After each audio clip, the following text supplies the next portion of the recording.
최근 한미 두 나라가 북한을 대화로 이끌 방안을 집중 협의했지만 미국 대선 전에 북미 정상회담 성사 가능성은 그리 높지 않은 상황입니다.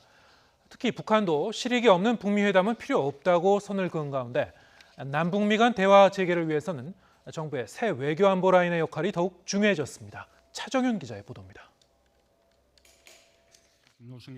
문재인 대통령은 지난주 EU 지도부와의 화상 정상회담에서 오는 11월 미국 대선 전 북미 정상회담 중재 의사를 밝혔습니다.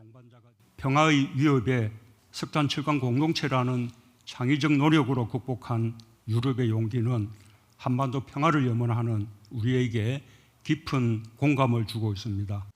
곧이어 3년 만에 청와대 국가안보실장을 교체하고 국가정보원장과 통일부 장관 후보자까지 발표하며 외교안보 라인을 재편했습니다.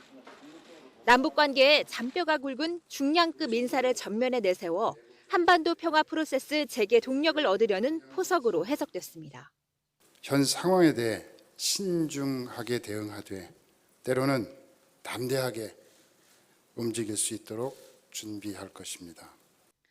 이후 스티븐 비건 미 국무부 부장관이 방한해 북한과의 대화 재개 방안을 집중 조율했습니다. 비건 부장관은 남북 협력에 대한 지지를 재확인하고 대북 대화 의지도 밝혔습니다. 하지만 구체적인 선물은 없었고 이례적으로 북한을 비판하기도 했습니다. I've seen some press comments of late that the North Koreans are not prepared to meet with me on this visit. It's somewhat strange because we did not request a visit with the North Koreans. Let me be absolutely clear. We did not request a visit. 비건 부장관이 한국을 떠난 다음 날 김여정 노동당 제1부부장은 담화를 통해 연내 3차 북미 정상회담 가능성을 일축했습니다. 미국의 근본적 입장 변화가 없는 한 대화는 시간 낭비이고 북한에 무익하다는 겁니다. 북미 두 정상의 결심에 따라 어떤 일이 일어날지 모른다며 여지를 남겼지만 대북 적대 정책 철회를 전제로 내건 만큼 대화 문턱은 더욱 높아졌습니다. 따라서 북한은 11월 미 대선 결과를 지켜본 뒤 대화에 나설 것이라는 관측이 나오는데 그럴 경우 문 대통령의 임기는 1년 정도 남은 시점이라 우리 정부의 운신의 폭은 크지 않습니다.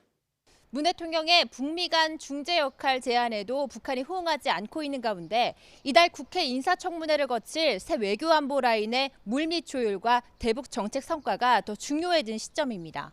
YTN 차정은입니다.